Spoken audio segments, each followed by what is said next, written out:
It's just Illidan. Okay. And yesterday against Team Coast, they also actually took it against Dolan's offlane Centaur. And if you look at the matchup, he went boots first on Razor that game. Just Plasma Field, or not Plasma Field, Link, the Centaur, who also has boots first, but being a melee versus range matchup, you just get zoned out, and Razor had free farm, and Stolen had nothing. So I feel like we are going to get Razor back for Game 2 and Game 3 because he's so versatile in terms of laning as well. But Reserve time. in terms of what's in this game, it's going to be Eventual Spirit. A hero that I think we actually don't see enough. I think she's kind of undervalued in terms of what she brings to the team. She has one of the highest damage single target stuns in the game. She has the ability to give you a very quick Roshan after you win a team fight just because of things like Howl, a hero who is very often getting medallions and things like that.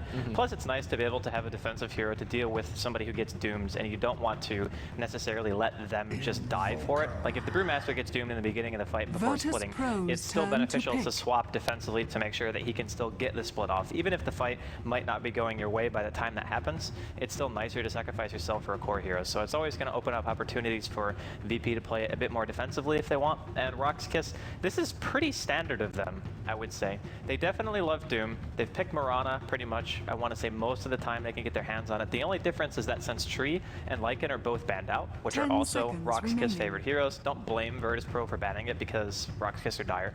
But this is still something that I think is well within their comfort zone.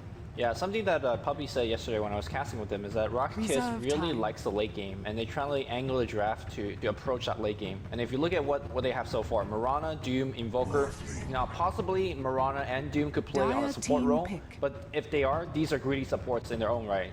Once we get to the late game, I think RoX KIS will be very comfortable. Virtus Pro though, I mean, they're not too bad. Morphling, great late game hero, Vengeful Spirit, great late game support. But before we talk about Invoker and Morphling, their matchup, I actually want to go back to the Venge and get your opinion.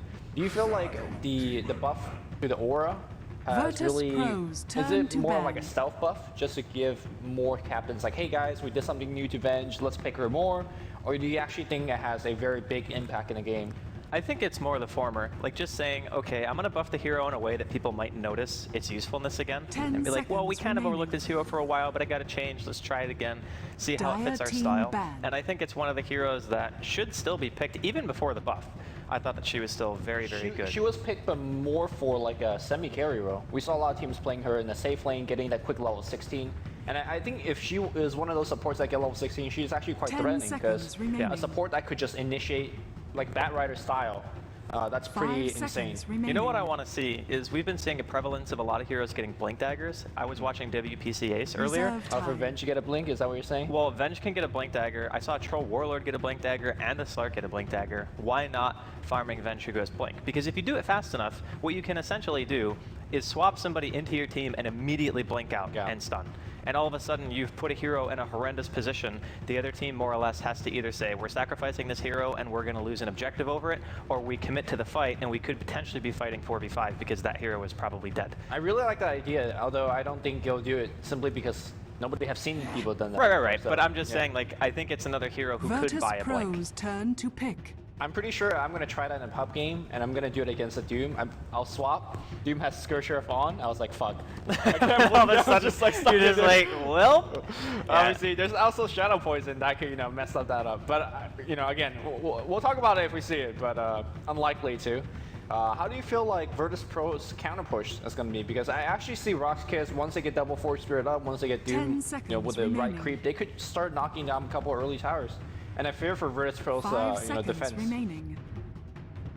They have a decent amount of wave spam though. It's not terrible, especially once the Nature's Prophet hits 6. You're going to have a hero who's always pushing a side lane, more or less. You're going to have Morphling who can waveform. You're going to have Clap coming out from Brewmaster. And depending on what Virtus Pro pick now, they might just go with something really defensive. Even picking a hero like Coddle, I don't think would be that out of the question, just because it kind of gives them the opportunity to play it even more greedy if they wanted to like stack the woods for the Morphling or something like that. And if you look at the roaming right now, RoX KIS are going to have the advantage in terms of maybe lanes and the kind of what their supports can offer, assuming that Mirana is not going to be like a core.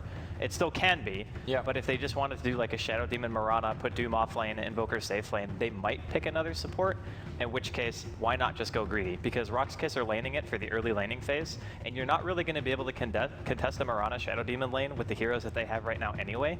Even if you put Venge Morphling mid, it doesn't really seem that good. It's two 600 range heroes versus a Vengeful Spirit whose laning presence itself is not spectacular, and Morphling is kind of the same.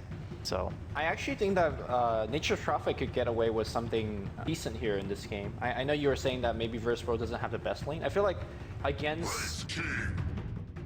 Oh, Wraith King, okay. Dire team pick. I was gonna make a point about their having decent lanes in terms of getting farm. They're not gonna get a lot of this. I think that has to be taken back, right? Because RoX KIS could just go very offensive. Well, they could go offensive, but they could also play it greedy. There's nothing saying that they have to play go greedy with a Baden. Like you know Go Black. You know he loves to tower dive with a Photic Shield. It could be some kind of aggressive lane, but I suppose we'll see Prepare either way. for battle. Well, BZZ's getting his tango pulled. He normally plays his Invoker safe lane, but he might go mid this lane. Looks like we have a very deep TP coming in from Smile. Doesn't have a ward. But they didn't know that. What a player. They Picked it. This is either so next level. No, I don't think it's going to bait out a sentry. That's the thing. Because if you know the ward's there, you just say, okay, well, we'll just wait till 3 minutes. I mean, Yo's going there. Okay, Yeah, he's gonna drop a sentry. He actually. Right. She's value Like gaming. how mind game? Oh shit! Sorry. Yep. Okay, so it's the next level mind games because there's actually a level 1 Roche going on. As Radiant, when they saw, fuck. Okay, this could so backfire. This could so unbelievably backfire. Scouting it out. They're not scouting it out. They're standing. Oh, they saw the howl, or they heard it. Yeah. Ooh, no. Did they not? No way. Holy There's no shit. way. Oh, Vampiragora, he's dropping low. He needs to salve, and he will salve up just right now. Is this really working? Oh my fuck, and he's gonna teleport into the pit. Jesus Christ. Nobody has ever... Oh, they pinged it out. They pinged, they know. Pinged it out. But it's so low. There's It's only so two people low. here. There's only 2 people here. There's no way they can kill like this. Whoa. The battle The thing is, begins. you can go back in. Oh, they even put wards down. Holy shit. They're gonna get killed. Roblox, like, what the hell's going on? They have Magic Missile, they'll hit on him, and they have Waveform. They're gonna get the kill. The first blood's gonna go and jot him. That was but the first taste of I say nobody has ever done this before. In the history of Dota. What a next level play, dude. Holy shit, that is awesome. What a way to start out this series. Just, okay, the baiting the sentry was cool. It was like, okay, yeah, we get why he did that. He saw him, obviously, you think maybe he placed a ward. But to even think that somebody would be that reckless for the ward is a bit optimistic, you know, just saying, oh yeah, he clearly placed a ward there. And even if that were the case, you just don't send your courier down the lane. Very easy to avoid, but then doing that into a Roshan, that's next level. I think it's very easy for us to say, oh, you know the ward's there, you don't have to de-ward it, but the natural reaction is like, oh, free 50 go, you know, I got the sentry to de-ward wards anyways.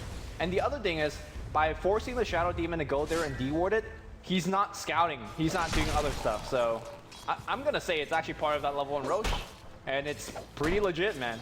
Well, the level 1 Roche is even more legit because if you look at it on paper, the tri-lane that VP had might not have necessarily done that well against what RoX KIS had at level 1. But the thing is, they all start off at almost level 3, yes. Which means that whenever they want to go aggressive, these heroes are going to have a really, really bad time. Yeah, also Jotun with that first blood actually upgraded. Oh, no, he got the Ring of Basilius for the Roshan, obviously. But that means he gets boots now. So they could actually lead an engagement against that Shadow Demon or perhaps Go Black and just force a kill on him. Like this tri-lane is actually lost just because of the fact that they got a level 1 Roshan. Yeah. Well, they're level 3. That's the thing. Like NS is level 3, Illidan's level 3, Jotun's level 3. They have level 2 nukes, they have double stun, and a waveform. Every single one of these heroes can nuke, and to have a level advantage in that type of a lane, you can't do anything. So the question is, why isn't VP actually forcing aggression? Or you think they could just sit back and farm? Okay to spec and farm, I think, in this case. If you're that far into the lane, I think that maybe going for a kill would have been okay. But it's still like no real pressure on them at the moment. And you also have to keep in mind, since this tri-lane's doing so bad, Furion loves the long drawn-out games more than many other heroes. So if he gets to do whatever he wants in his lane and just say, yeah, I start off my lane, I'm level 4, I'm a little bit higher experience than Solo is right now, but against a solo Doom, he's going to get everything that he needs. And if he gets his phase boots, he can just teleport bottom and help gank. I mean, he's going to zone the Doom out for whatever that's worth, and I guess that's worth a lot. And obviously, like you said, once he TPs, or maybe he'll TP mid, because here comes the Wraith King. Unfortunately for them, there's a ward that Go Black has placed earlier, and it's just going to run in anyways. And this Invoker is getting completely zoned out. I gotta say, Virtus Pro playing extremely well. Shout out to Smile yesterday. His Nature's Prophet carried them back in Game 2 against Team Coast. So I have newfound respect for his offlane Nature's Prophet, and we'll see whether he's going to have big plays today as well. I'm just really, really impressed that you have the balls to do that in this type of a stage. You know what I mean? I mean, that's where the play comes out, and they're going to GoBlack. GoBlack is going to get disrupted, nicely done, but the action missile is going to follow through, and the waveform is going to get the kill. No, actually the waveform missed, but they're going to get the kill regardless. Morphling actually got it during a waveform right click, nicely done, and that's going to free up your 2 support to roam at this point if they want to do so. Did they have a smoke? They don't. I don't think there's much of a reason for roam right now. I mean, if you're winning the lane this hard, Illidan, I mean, he's not necessarily farming that Mid much. lane here, looks like there's a TP coming in against BZZ. That's going to force a TP, and that's, I think, good enough to kind of back it off. And if you're forcing a TP from GoBlack, who doesn't even have its boots first, Bottom big as well, victory. Yul, he's dead again. Well, not again, but he dies for the first time. So just kills all over the place, going the way of VP.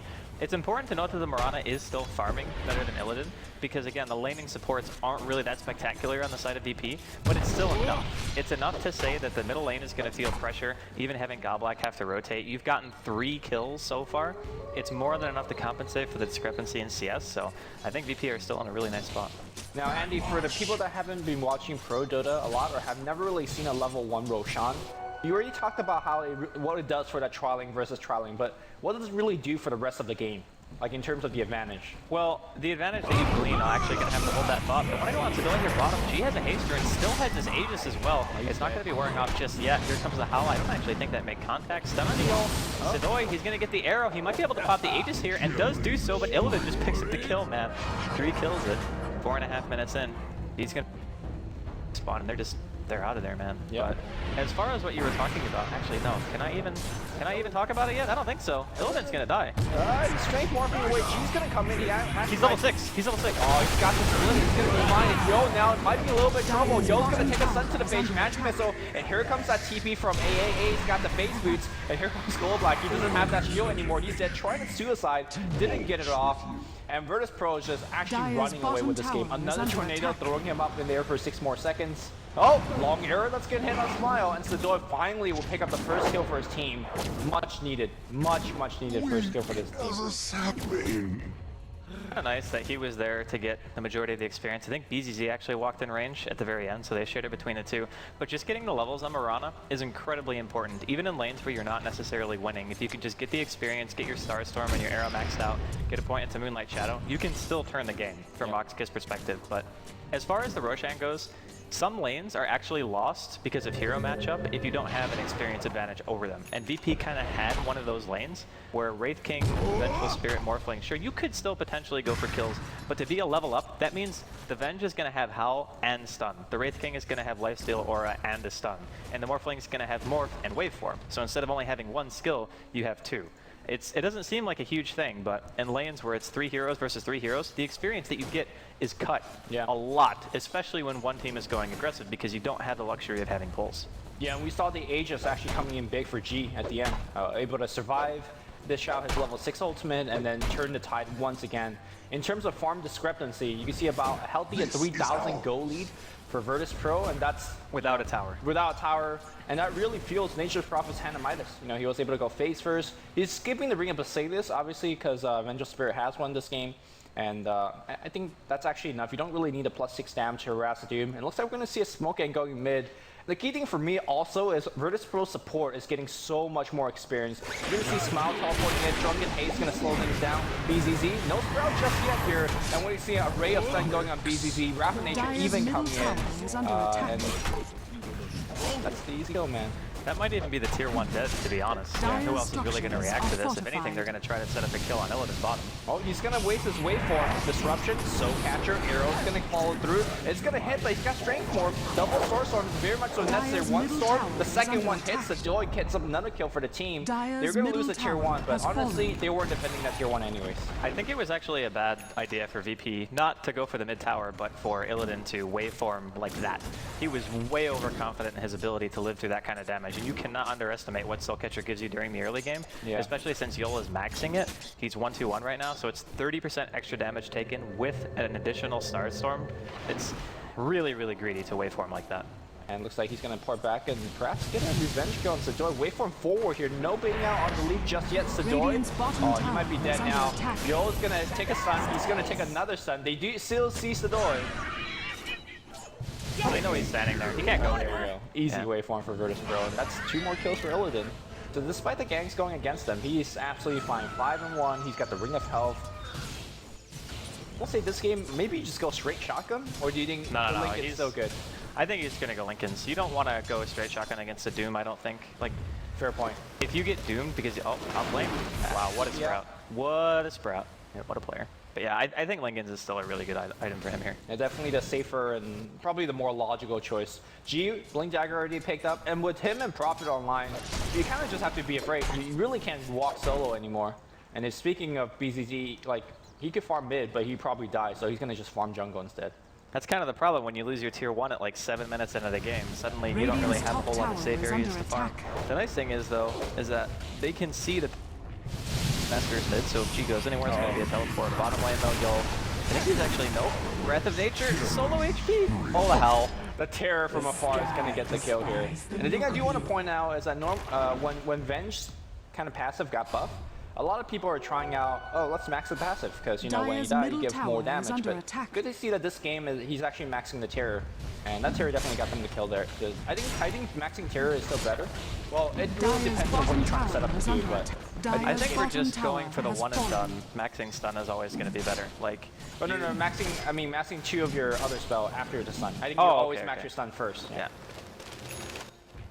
And you decide on whether you max here or aura. Well, it depends on how much pressure you plan on applying to towers. I think if you're going to go for this early game push, Vengeance Aura is going to be better, because Hell does nothing against towers, right? Yeah. And they already have more than enough damage to go for quick kills, so I think it's arguable. Both spells obviously very good, it just depends on your preference. Yeah. He's actually got power spread, so the movement speed might help actually initiating or getting to her teammates a little bit safer for a swap. That swap, Solo thinking about Doom is going to go on Illidan, but really I don't think he's going to get the kill here.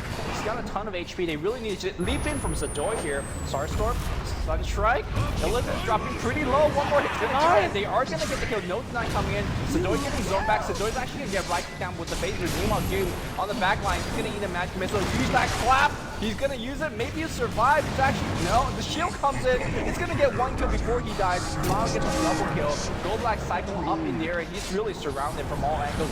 He will have shield. He'll cast on himself. Damage is coming in too strong. And that Wrath of Nature is bouncing left and right. The minus armor not really ticking in. The BZ is going to go down. The clap coming in from G. They're going to look for 1 more kill. And Yo is going to get killed as well. And, oh, yeah, he's dead. There you go. Jesus, man. And that is like a repeated team wipe from Virtus Pro. This is unbelievable. They could go back for Roche whenever they want to. Look at Wraith King's money. He's got 2,300 gold. Do you go 10 Blink? minutes in? Or do you go Midas? I think you go Blink. Just put the game out of the misery. You could go Vlad's here and just like straight up. Oh, he's playing Shred as well. I mean, it's not bad. Any item he gets. Playing here solo, looking for a kill here, chasing in against 2 heroes because he's got backup. But if he wants to go, Sunstrike? Oh, he's dead. Oh, he turned. What? Well, he didn't expect. He has Scorched Earth, man. I mean, he didn't expect the magic wand, which. Honestly, he could have clicked on Smile and saw that he had a magic stick. Oh my goodness. They needed that kill so badly too, and they just got it taken away from them. Now it looks like there's a potential for another fight top here. G does have, or does not have split, excuse me, so. I don't think he needs split. I think he could blink in and just start the fight. There is a Doom though. Get off, man. Walk it up. Clap, get Doom, keep hitting. Illusions are so imba, man. Guaranteed crit on Illusions. You hear the Wagon track? Yeah, Manta and Green Massive. Nah, it's awful. Get hard. Like, it's literally the worst thing I've ever heard. Manta and kill shit. You're pretty bad. To be honest though, even with the advantage that VP have right now, it still feels like RoX KIS, as crazy as it sounds, I still feel like they could come back. Oh yeah, I think so as well. Just because of the style of lineup that they have, a solo is going to continually have increased income because of the fact that he's a Doom, just pretty much needs to spam Devour. Sadoy has almost the levels that he needs right now. He just needs 2 more points in the arrow and his kill potential is going to be there. No BKBs in sight on the side of VP. They have an Exort Invoker who is getting a very, very late Midas, but I think it actually has it on a courier right now. So the recovery has begun for RoX KIS. The big thing for them is going to be defending their remaining towers. Like keeping the tier 1 alive top, I think is going to be really tough, but it would be nice if they could do it. and then keeping the tier 2 mid alive, because that tower is very hard to push in if you're Radiant. I think those are going to be like the key points here. So you're saying they could come back simply because their hero potential is decent in late game, right? Oh, Swap's going to come in and solo. Well, it's the comeback they're looking for as he's eating a ton of stun. In fact, they want to go for gold black as well. Very greedy, but it's going to work out. Double kill. That tier 1 top is probably dead. He's not even level 6. No, he's not. So that's why they were able to just say, oh yeah, 2-for-1 special. Godblack's like, no, it's solo, please stop. And then he realized that he was also dead. Yeah, the other thing about RoX KIS in terms of forming the comeback, they're really, really good at getting pickoffs. Here comes the TP from the million. He blinks in. He's going to eat an arrow. Where is he split? There is no split. And that's the pickoff potential I'm talking about. When you have things like Sunstrike, Soul Catcher, Arrow, and Blink Doom eventually, you find free kills. And that was a free kill on the platter being handed by G. He's level 11. Giving a kill like that to Sadoy, who is level starved, to BZZ, who's also level star, is huge boon, and they pick up one for a big freebie. That's actually the Shadow Demon's level 6 as well, which is really important because Demonic Purge is going to be great in team fights against a team who doesn't really have that tanky of heroes. I mean, Brew, Wraith King, okay, kind of tanky, but even the Morphling's not that tanky innately, because if you get Soul Catchered, your Morph is not going to out-morph the damage that you get from Soul Catcher. Just the added damage output is more than enough to just blow you up before you can do anything. And that's why we saw him very aggressively waveform earlier into Yol instead of just waveforming back towards his tower. Because even he's like, okay, there's no way they can kill me, but they can actually kill me. Yeah, just a little bit of miscalculation. I think this is what Virtus Pro really should be doing. Just group us 4 or 5. You have a 10,000 goal lead. Just convert that goal lead into more tower kills, and that's exactly what they're doing. I'm actually quite surprised that Smile has went for a Shadow Play on his Prophet instead of a Necro Book. I feel like if you get like a level 20 or minute 20 Necro 3, there's just no way that BZZ and the rest of the team could fight you.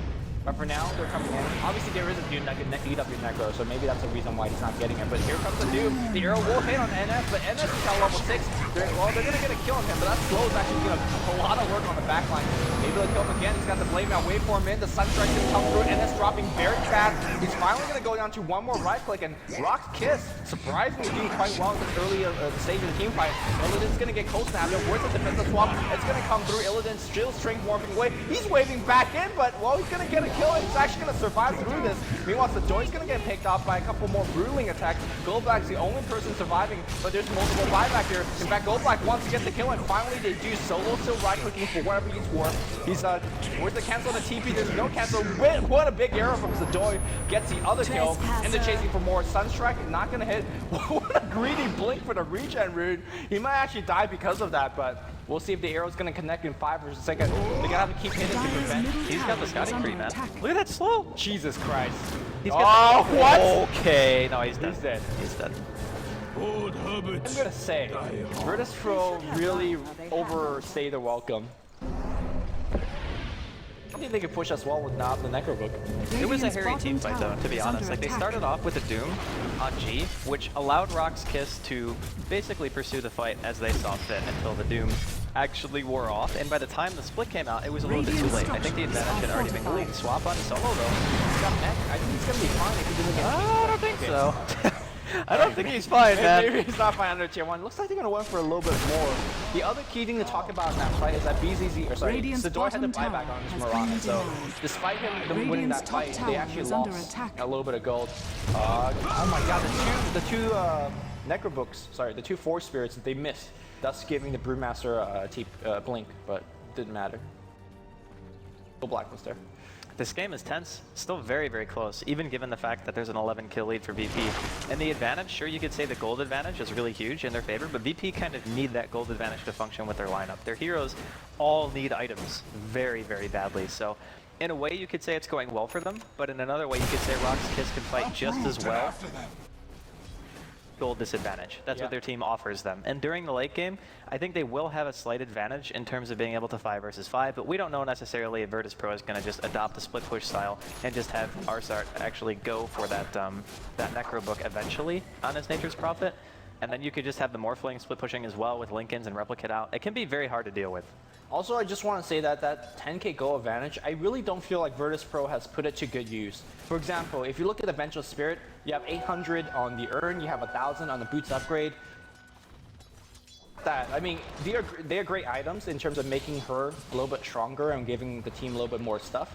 But to me, I feel like the biggest item for RoX KIS and the reason why they're winning is they have a mech on Doom, they have a drums on Doom. I feel like these items give the team more, and it's really bang for your buck. That's doing more for a team, and I just don't feel like Virtus Pro has anything like that. For example, you have a Blame on Wraith King. That's nice and all, but it doesn't give you oomph. Do you have any heroes who innately would go for a mech? I would have gone for a mech on bench. I mean, just arcane mech. I think that would have been fine. I suppose. I think that they were maybe just confident in the fact that they could end it basically by this point. And they're going to see Sidoi bottom here, but I don't know if he's necessarily going to die. Leaps into the trees. Oh, they don't see him. He's good. Also, looks like Morphing style no ultimate on go black mid. No harm, no foul. To be fair, it's kind of surprising to me that Illidan at one point being 5-1 still doesn't have his Lincolns at 18 minutes in. It seems like a small thing, but he wasn't really farming that well in lane in terms of getting CS. They were just able to pressure because they had kill potential. Yep. So because he was like creep starved for a while, most of the gold advantage that they have is actually on heroes like the Nature's Prophet, who has like 100 CS right now and multiple kills and 11 assists. So his richness is, I think, the majority of the gold lead for his team. Which is not a bad hero to pile gold on, because he's definitely a hero that can carry. I would almost even argue he's a better hero to have gold on in this stage of the game, because he could do so much more on the team, for the team. He could, backstab gank, he could push, etc., etc. And his early game burst damage, he's been getting double kills for days.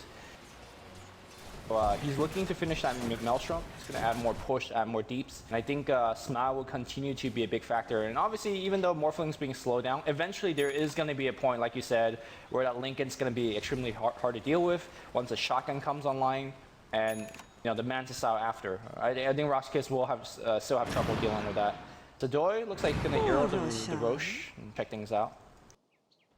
I also wonder when Sidoi's going to have to pick up the pace, because his score, his 5-4-4, he does have some decent amount of CS, but because he had to buy back, because the fact that he can't really farm as freely as the Virtus Pro heroes can, he really have trouble keeping up in terms of farm, or he will have trouble keeping up in terms of farm. I don't think DP are really doing what they need to be doing, though, in a way, because they need to be doing this, like looking for kills, applying pressure. There's a sentry and a ward here mid, but I think Sidoi is actually just going to die. Oh yeah, there you go. He basically had to leave and dodge a magic missile, and had to kind of leap towards the river, but obviously he didn't see the backstab coming in. So that's a little bit unfortunate. Yo, is he looking for a solo kill against Prophet? I mean, he needs a little bit more help, but there is Sunstrike, and Yo is coming in hot. He's got Dust. I don't think Smile sees him. There's okay, Dust. Oh no, he saw them. He saw them coming. Yeah, he saw them coming. Well, he's dead anyway, maybe. Drop himself. Okay, dodges 2 stun. No, he's still dead. He did his best. Soul Catcher and then Demonic Purge. Not bad. They're going to lose this tower. I think that is pretty much what VP should have been doing the majority of the time. Like when you have that kind of experience lead and you have a gold lead, you just want to continually look for advantages and just try to starve the other team out. Because sure, going high ground at sub 20 minutes is going to be very difficult, even if you have a team composition that has a Nature's Prophet on it, just because your heroes don't really do any damage. So breaking the high ground at this point in the game, I understand why they're not trying to do it, but at the very least, you should be trying to make sure that RoX KIS aren't farming their whole side of the map, which for quite some time they were. Yeah. It felt like VP were just content to say, okay, well, maybe split push one lane with our Prophet and then have everyone else just farm our woods. I think maybe they should be trying to take a little bit more away from RoX KIS. I agree, and the fact that they just got a gank off, got a tier 2 top, and starting to look for the tier 2 mid as well. Once you secure that, the Roshan could become yours, but RoX KIS, they're going to strike first into the Roshan pit. The downside for them is they don't really have that high of a damage output, but here comes the Necrobook as well as the Forge Spirit. Maybe even get an Alacrity online and give it to that Doom. Doom's hitting for pretty hard at this moment, 170 damage, but here comes Virtus Pro, man. They have to know. They have to know. They definitely do know. They were just thinking about waveform again. The arrow's going to hit on NS, but NS doesn't really carry. He's got a ton of mana for that green card. Doom's going to come in, and he's going to get a Doom off against G. If you can pick up G before he out-pops off his ultimate, that's going to be huge. The defensive swap not really doing too much for himself as well as his team. Go Black walking, tanking a lot, and somehow that Doom is still alive. Maybe another Appliance for him. The heal's going to come through. Doom finally will die, but look at Jottam. He's going to get picked up as well. Unfortunately, RoX KIS, they have to just retreat. Erd's going to get dropped off from Go Black. They might kill NS, but I don't think you want to kill NS. Here comes the big slow being applied on just about everybody. Wait for 4. Go back, that's one more kill. Double buyback coming in for RoX KIS. VZZ's gonna go down as well. Doom, I don't know if he wants to rejoin that fight, but that's a basic team wipe. Another one of them. Reverse throw with a double buyback on top of that. They don't want to give away the Roche. They're gonna go back in. I mean, if they lose this fight, it's literally GG. Yeah, but they might even be able to kill on Esther. He just wants to run. Oh, Solo! Oh, it's bad. It's really bad. Yeah, if Solo dies here, he pops off the mech for the second time in this fight. He's gonna survive this, but I think the ultimate, that's a Pyrrhic victory in a sense. AA still comes in. Shadow 2 actually gets a kill with poison. Very nicely done. Smile Kling, he's teleporting back out. Oh god, Dire's the buyback bottom and not tower even is under attack. contest the Roshan. That is so painful for RoX KIS. That was gold they couldn't actually afford to give away. No. Sure, their team isn't as reliant on it as VP were during the beginning stages of the game, but VP have basically gotten every single thing that they wanted. So it's looking rough, man. A little while ago, I would say that they maybe still have an opportunity to come back now, but it's going to be weathering the storm, right? And it's not just a gold lead anymore. Whereas I would say about 15, well, not 15, but maybe 10 minutes ago, it wasn't really that big of a discrepancy in terms of the overall experience, which is the big difference now, is that the experience after winning a fight that hard on VP is now completely out of control in their favor. Yeah, this goal lead of 15,000 also isn't really telling a tale, because I've been counting at least 3 or 4 buybacks. I might have missed 1 or 2. And that's the goal lead that's not really being tracked. So I would say that it's about 20,000 goal lead at this point. And you're saying that Virtus Pro, sure, they have a lineup that really requires a goal lead to play from ahead? Think about that in spades. So Smile's just farming at their portion of the map, and at some point, Smile's going to be able to solo pick up supports. Oh, they're actually going to get it dead though, so that's a pretty decent kill if they get it, and they will. They will, yeah. Oh, what? Okay, poison giving side, good. All right. I don't really know what RoX KIS can actually do now. I mean, the best thing I think in the situation is to try to vie for your part of the map and make sure that you don't just get starved out, right? So don't let VP just casually walk into your side of the map, which is basically what they were doing there. They saw that there was a possibility that Nature's Prophet could be farming their woods because they didn't see him anywhere else, and they do still have wards up, which is also nice. And they're like, we need to make sure that this doesn't happen, because that way at least VP aren't continually getting ahead. We're getting something back from them. So it's a needed thing, but you gotta turtle it for a really long time if you want to come back from this. I mean, Turtle's Hero Rise, not too bad. I mean, if you look at for solo pickoff, Abaddon is one of the best hero in Dota 2 to prevent that from happening. And they have Shadow Demon as well. I'm gonna say defensively, they could just protect all the heroes and farm. The big problem is because they don't have map control, as the game go on longer and longer, if Virtus Pro plays this properly, they should have a bigger and bigger goal lead. So it actually will just get worse as the game goes on in terms of the goal disadvantage. Well, that's if VP play it very well. Radiant's top tower has been denied. No, just let it go. Yeah, they want to get Sidoi. They want the 2-for-1. They're actually going to get them both, I think. We die. It's such a good hero. Yeah, they get Sidoi and they get God Black, so another really nicely coordinated gank coming out from VP. And that's the thing that continually happens to RoX KIS this whole game. Even with the Roshan aside, winning 2 out of 3 of your lanes very hard. VP were continually getting better engagements and just making better decisions during the game. So there's a lot of things that you could say in terms of what RoX KIS might have been able to do better. But in reality, just a level on Roshan puts them miles behind in this game. Well, Virtus Pro doesn't have that Brewmaster split, and the RoX KIS is going to be back in about 15 to 20 seconds, so let's see if RoX KIS can hold this tier 3. They have a cliff. No, they don't. Never mind. And BZC's going to have to pop his Necrobook. Those Necrobook, though, no die, and that's kind of the last line of defense. Here comes Doom. He has the mech, and he's going to come right in. G, you don't want to Doom him. In fact, he's going to Doom Smile, and there is a teleport in right from Goldblack. They will hold the front line for now, but Rogue on the back line is just going to kill straight up on everything. Doom running forward. He's moving really fast, so he should be fine. Goldblack, he's got ult as well. Meanwhile, Sidoi TPs and they have to just leap out. And I gotta say, with the buyback and Smile, that should be the main wax. And perhaps the game. In fact, there's a BKB online, a 10-second one for Nature's Prophet, and they will just rotate top and right clicking down. And in this case, having Venge maxing that aura, in fact, she's level 13, so having both Terror and aura being maxed out really aids the push. There's a Blast online rating as well. So much plus damage from Virtus Pro. It's a really nicely executed draft. Going for something a little bit risky, I'll be honest. That could have failed just Come on, the Radiant level row. just as easily as it could have worked and did. It could have backfired horrendously, and at level 1 you would say VP lost the game, because if you have that tri-lane that they're running right now, the Morphling with the Vengeful Spirit and the Wraith King, suddenly you say, okay, well now we're not a level ahead anymore. Maybe we even get close to the level 1 fight. VMD's gonna get annihilated here, but more or less it's GG. Yeah, I mean, Gal Black Volcanoes, we're double racks down 27 minutes in with an 18 kill deficit, and they have a profit. There's no way we're coming back from this. So very well done by VP. Victory. Still feel like this was something that VP had to do to be able to do RoX KIS, because there were still stages in the game where I look at RoX KIS and I'm like, okay, they're still getting something. Yep. What if VP were in RoX KIS shoes? How well do you think they would have functioned under that kind of circumstance? No, they would have. Well, you know, they will have kneeled over. I mean, essentially, they're basically